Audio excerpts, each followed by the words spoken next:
when I started speaking about conscious parenting in Nigeria, it wasn't me talking about it. I was bashed a lot because I started preaching there's no point hitting kids, there's no point yelling at kids, and started teaching about the trauma that might cause and how it affects the child's brain and all of the effects, right? Oh, I like the phrases you use. I like the phrases you use because it just reminds me of a lot of the things we were talking about in season 1 of this podcast. To coming to the UK, I hadn't done the dishes or swept the house for almost 8 years. So because a problem is a problem, but most times the problem is not the problem. It is how you're thinking about the problem. Think hope. Yeah. Think positive. Think optimistic. Think like another way of putting it is glass half full rather than half empty. Because it's exactly the same.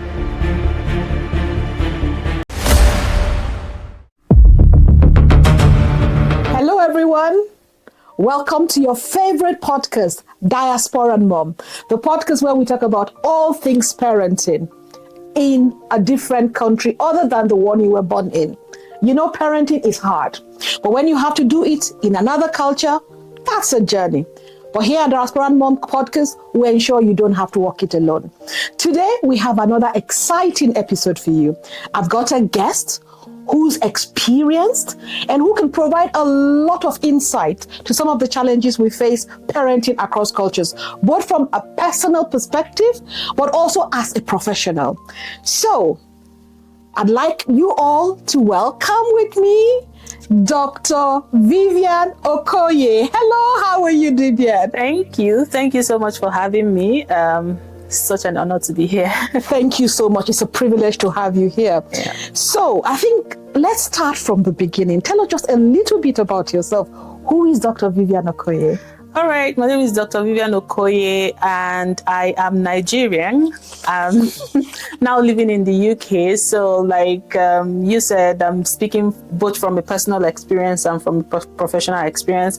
I work as a psychologist here in the UK and I work with young people and families who, especially young people who are struggling, who are on the spectrum or who are neurodivergent. So what we do as an organization is to provide support for them to live a life worth living, if that makes sense, for them to have as a normal life as possible.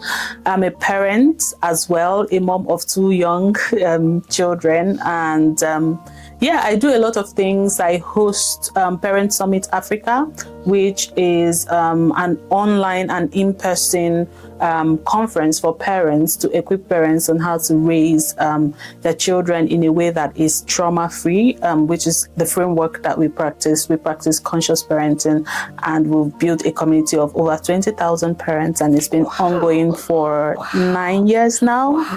Wow. So you see, you're in for, lots and lots of experience in this space. Yes, so professionally, background is around mental health, neurodiversity, and passion-wise, everything that I have done have come from a place of advocacy. I am very passionate about speaking up for people who cannot speak up for themselves. And this has driven the work that I have done in parenting, especially because I know that children are vulnerable and cannot speak for themselves. And that underpins everything that we've done in parenting, and even the work that I do with young people and families. It's underpinned by that passion to advocate and to seek for support for those who are not able to seek it for themselves. Yeah. That's such a noble thing to do. And I really like the way you talk about children, in the sense that our children, all children, really are relying on us to provide that environment for them, like you said, that's trauma-free, the environment that allows them to grow. And that really aligns with the goals of Diaspora and Mom, because what Diaspora and Mom is seeking to do is to equip parents and everyone involved in the parenting journey. Because I say in our culture, parenting isn't just about mother and father. It includes uncles, it includes aunties, both biological and not biological. It's a village. And Diaspora Mom really is about saying, let's look at how we're raising these children. What are the challenges? What are the issues here? And how can we support you to make sure that our children can grow up whole, so that they're not just surviving, they're thriving. So there's a lot of alignment there. So just in terms of were to start with this, you were born and raised in Nigeria. Yes. So you kind of understand parenting in the context of the Nigerian culture and all of that. Yeah. And then you arrived here in the UK. I know from having spoken to you that you came here with 2 young children. Yes. Initially all by yourself. Yes. And you were also studying at the same time. Yeah. Tell me what that felt like, you know, the experience of arriving in a completely different culture, and how was that for you? So, anyone who knows me personally knows that I am very, very conscious, very, very self-aware, and very, very intentional. So it took a lot of planning, but I say that to say that despite the much thought that went into the planning, because when I mean planning, down to the city, to the location, everything was properly planned with myself and my children in mind. But despite that, I was still thrown off guard, because you can never plan enough. You can never be equipped enough, right? I mean, you're uprooting from something that is familiar, from an environment where you have built roots, and you're uprooting to a different environment where you have no roots. Absolutely. So it's almost like you're trying to rebuild from scratch. Oh, I like the phrases you use. I like the phrases you use, because it just reminds me of a lot of the things we were talking about in season 1 of this podcast. You know, and even if you look at the logo of Diaspora Mom, that's because people have told me, oh, why don't you have like a mom, a baby, and all of that? And I say no, because the logo for me speaks rootedness. Because when you grow up in your own culture, you start to grow. And you're putting down roots. You're understanding everything. And then all of a sudden, whoosh, you know, you're in this new space where you're floating and you're not quite sure of what you're doing. So it's really interesting that you talk about that you leave the familiar, you leave the known, you leave where you have roots. And despite the fact that you planned, because you intentionally planned to be here, you still face challenges. Do you want to sort of maybe share 1 or 2 of those that threw you when you arrived despite all of your planning? So back home, so for example, if you're in Nigeria, you have a lot of support. I was telling someone recently that prior to coming to the UK, I hadn't done the dishes or swept the house for almost 8 years. So because I had help, I had support, I had my mom, I had a living nanny, you know, everything came with some extra support. And then I moved to the UK. It was myself and the kids. I was schooling, I was working, my spouse, my partner was not here. So it was a lot of change. It's overwhelmed. And I was doing an intensive master's degree in clinical psychology, with deadlines. I mean, they used to call me the running student in my school, because as soon as the lectures are finishing, I'm running out because I have to go get the kids. And so the overwhelm, the individualistic lifestyle, because you're now in a space where it is just you by yourself, initially was very challenging. And I think, because just to stay on that thought for a while, because first and foremost, the culture itself is very different. You know, and then you've arrived. And I often say, for us parents arriving in the diaspora, I mean for everyone, but if you're a parent arriving, you're arriving with what I call baggage. And the baggage is not your children. When I say that, people think it's the children. No, it's not the children. It is that you have a plan. The reason why you've come here is because you want to build a life. You know, a life that will give you and your children something better. And that takes a lot of investment, emotional investment, financial investment, and you're thinking, I cannot fail. This project cannot fail. And the pressure, if you want to just speak to that, the pressure of that. I would pick on the emotional investment, which is something that enough attention is not paid to. And most people talk about the physical preparation, the financial preparation, but the emotional preparation is what many people gloss over. And even when they do, they don't really get the depth of it, especially for the children as well.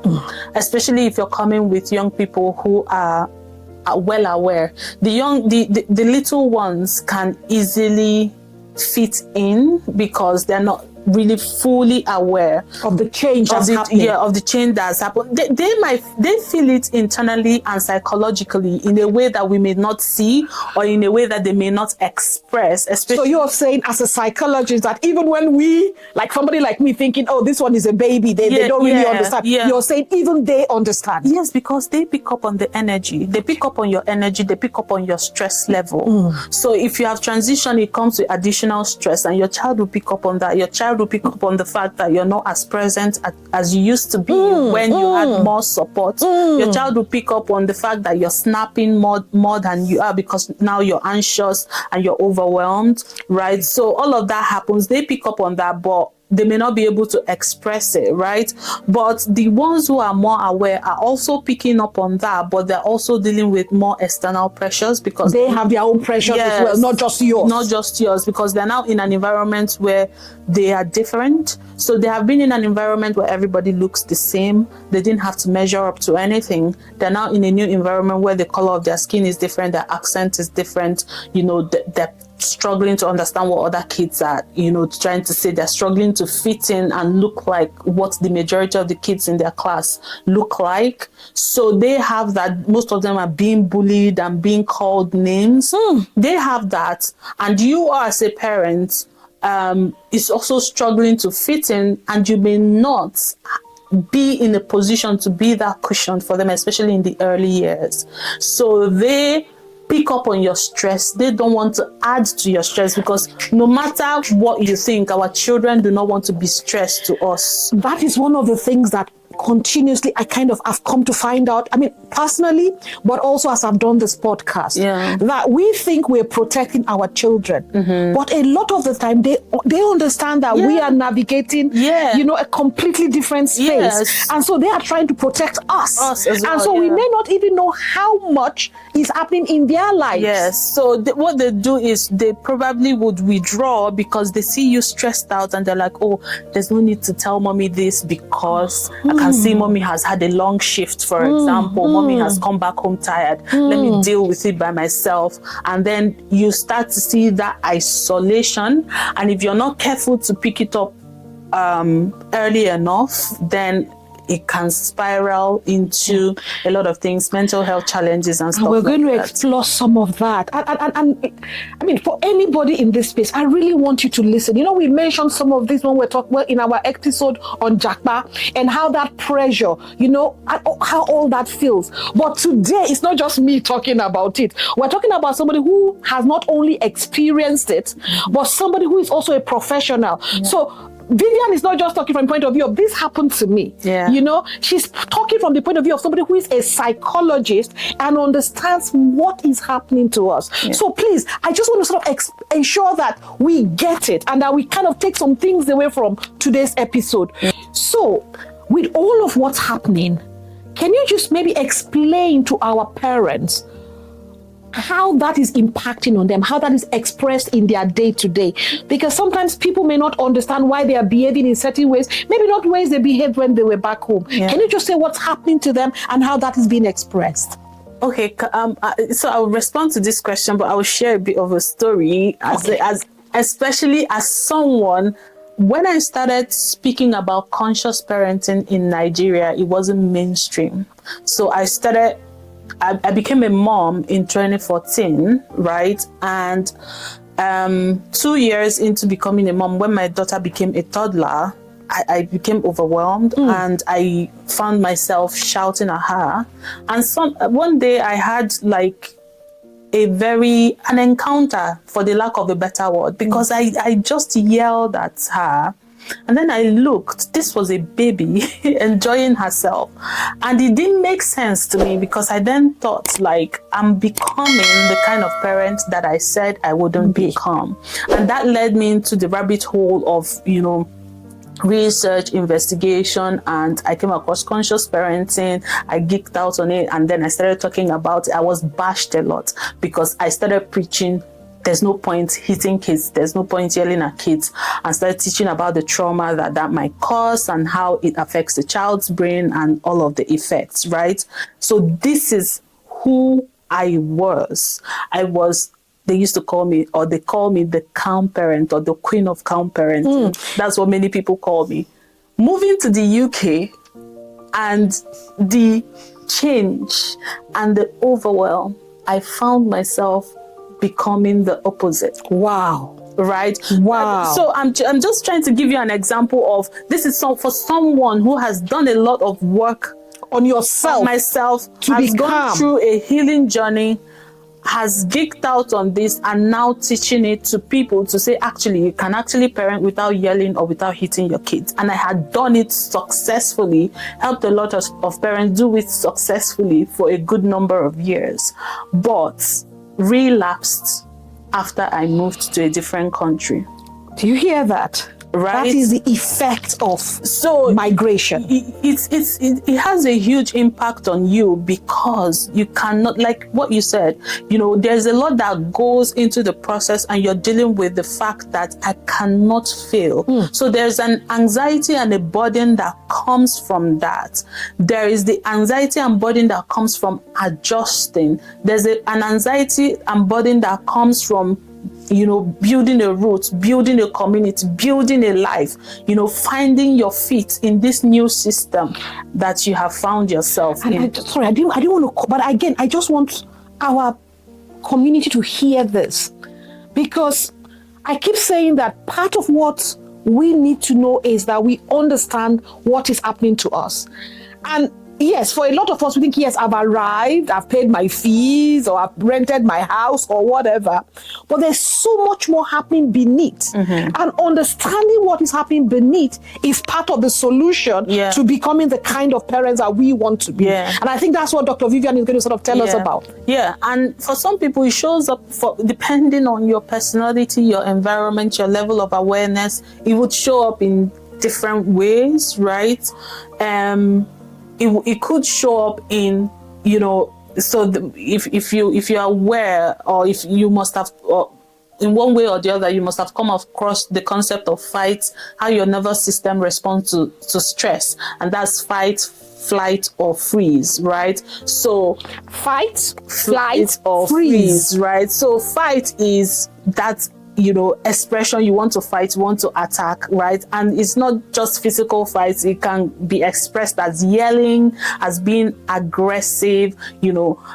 Flight is shutting down, like withdrawal. So it can be that you find yourself, you don't even want your children near you, like their playing is overwhelming you. So when you wake up, for instance, and you're hearing, you say, oh, please, you should just shut up, shut it down. Everything becomes too much. Irritable, right? You just want everything to stop. You don't want to hear. They run, they make a mistake. You just, will you guys keep quiet and all of that? You just want to be withdrawn, right? Freeze is you're coasting, right? Like, it's like, we're just we're not even in touch with, what's happening. Like, so you kind of lose touch with everything. You're just on survival mode. Like, you're not in touch. Survival mode. Kind of like distant, right? Disconnected, avoidant, that kind of thing. So if you find yourself like easily irritable, yelling at your kids, being overwhelmed by their behaviors that you would have accommodated previously, then that's a sign that you're feeling overwhelmed, your stress level is high, and your body is telling you, your nervous system is communicating, and it's really, and some of the stressors may not be avoided. Because work is work. You have to go to work. Bills are bills. You have to pay the bills. But it's really in growing that level of awareness where you can tell when you're getting there, and then putting systems in place to say, all right, what do I do when I see myself at the verge of, that breakdown? So the first step is recognizing what is happening to you and understanding that what is happening to you in some ways is not your fault. It is not your fault. It is the pressure, it is the environment that is making you behave in that way. But also what you're telling us is that it can be dealt with. Yes. And I think that's really important, because part of our culture, we're told, I mean, one of the things I know growing up, and I still do it till today, is you just get up. Yeah. It doesn't matter what it is, you just get on. You lose somebody, you cry, you get on. But you crash. You just get on. And then eventually it all comes. That's what I'm saying. Do you know why that model will work, especially in Nigeria? Because I'll speak for Nigerians because I grew up in Nigeria, right? Because we are light-hearted people. So you can be going through a lot, and on the streets, there are things, jokes, funny things. You have community, you can visit your grandma, you can visit your funny friend, you have neighbors, you go to church, you're encouraged, there's praise and worship, you dance and you come. So there is the community system is a bit of a enables that lifestyle. Yes, it's a bit of a cushion to help you deal with that regardless. But you're now in a system that doesn't provide you as much of that. Vivian, you're hitting it. Right? You're hitting it. If you go that way, you're going to crash because you don't have that extra bit that provides that cushion to help you deal with that. I'm really hearing you, because one of the things I have really struggled with is, because I work in the higher education environment, and I see a lot of mental health stresses, especially in our community. And I'm like, I grew up in Nigeria where, like I said, that's our culture. Probably dealt and with more. You dealt with more. So why are you struggling with this little thing? Exactly. Yeah. And what you were telling me is that back in our culture, the environment enabled or supported us in that lifestyle. That while you thought, I was just carrying it on my own, you were not, because there were all these things, external things that were distress us. That was taking the stress away. And while I cannot even prove this is a hypothesis, not proven. I even feel like down to the food that we eat is less chemical based, right? Down to the food, down to the environment is less industrial for some people, not people that live in Lagos, sorry, or Nigeria. So is less toxic. So all of this, they have impact on your mental health and your body's biological functioning. So we cannot function in that model because the new environment that we live in cannot support that. You're more isolated. You don't have as much community as you did have in Nigeria. The humor is not as much. You're right, because in Nigeria, there's no weekend except you didn't want to do something. There's either a birthday or there is a a wedding, or there is a naming ceremony. There's something. And even Sunday church, you go and dance your heart out. Is allowed. Like praise and worship is a whole 1 hour session. Here it's 15 minutes. You have to get back to business. You get what I mean? Like, that model will work in Nigeria to a very large extent. Is not encouraged, but if that's what you have, it would it helps. Community support is there. But now in a new environment, you have to think about the environment that you're in and how you can support yourself in this environment. It's a new environment, yes, but there's also a system that they have put in place to support, and which we can take advantage of. And on a personal level, you can also look at yourself and do things that can help you navigate some of the challenges that you. So and that's where I want us to get to, because like I said, trying to understand what is happening to us, it's not just when we understand it for the sake of understanding, but then how do we, having recognized what's happening with us, how do we address them? What are some of the tools that we can use to manage some of those stressors? All right. So